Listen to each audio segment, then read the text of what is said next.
একটি বিষাক্ত সাপ যদি আরেকটি বিষাক্ত সাপকে কামড়ায় তবে কি হবে চলুন জেনে নেই। সাপ পৃথিবীর সবচেয়ে ভয়ানক বিষাক্ত প্রাণীগুলোর মধ্যে একটি। সাপকে বলা হয়ে থাকে কোল্ড ব্লাডেড মার্ডারার বা ঠান্ডা মাথার খুনি।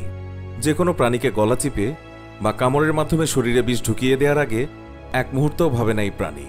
এর জন্য যদি মাথা থেকে পা বা লেজ পর্যন্ত খেতে হয় তখনও পিছুপা হয় না এরা যদি একবার রেগে যায় তবে যত বড় প্রাণী হোক না কেন সেটিকে ছোবল দিতে দুইবার ভাবে না।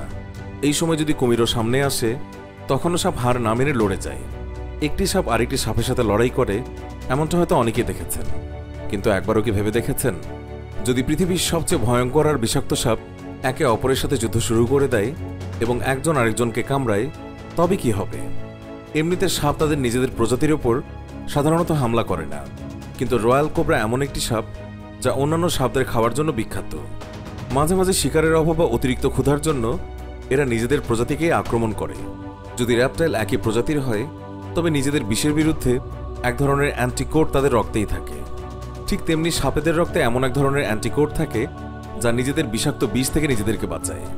তেমনি এই রয়্যাল কোবরা সাপের এক ধরনের এক্সট্রা সুগার মলিকিউল থাকে যা কোবরাকে অন্যান্য বিষাক্ত পদার্থ থেকে রক্ষা করে।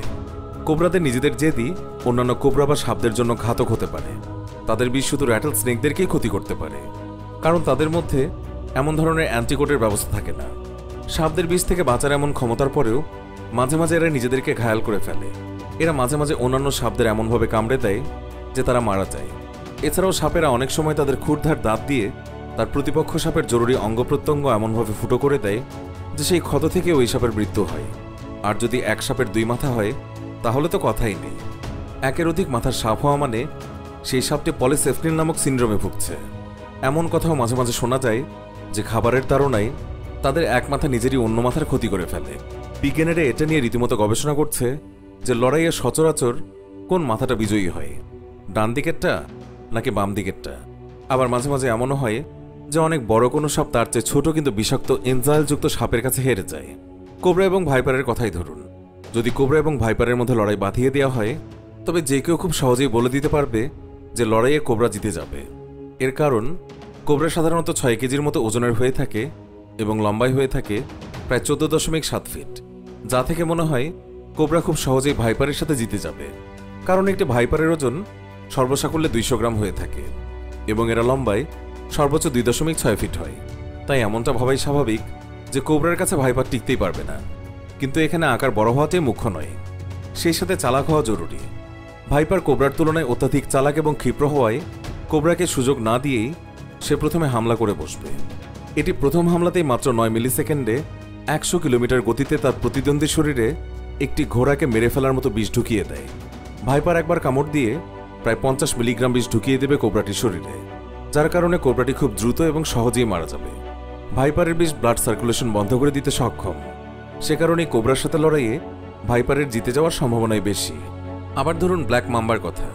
এবার ভাইপারের সাথে যদি একটি ব্ল্যাক মাম্বার লড়াই বাঁধিয়ে দেওয়া হয় তবে কি হবে? ব্ল্যাক মাম্বার রয়্যাল কোবরার থেকে আকারে ছোট হয়। এদের ওজন হয় সাধারণত 1.6 কেজি আর লম্বাই হয় 10 ফিটের মতো। কিন্তু বিদ্যুৎ গতিতে হামলা করতে পারে, 5 মিটার পার সেকেন্ড গতিতে হামলা করতে পারে এই ব্ল্যাক মাম্বা। ভাইপার খুব বেশি ক্ষিপ্র আর চতুর হওয়ায় হয়তো এটি ব্ল্যাক মাম্বাকে শুরুতে আঘাত হানবে, আর এটি এমন বিষ ছড়াবে যা যে কোনো প্রাণীকে মেরে ফেলতে সক্ষম।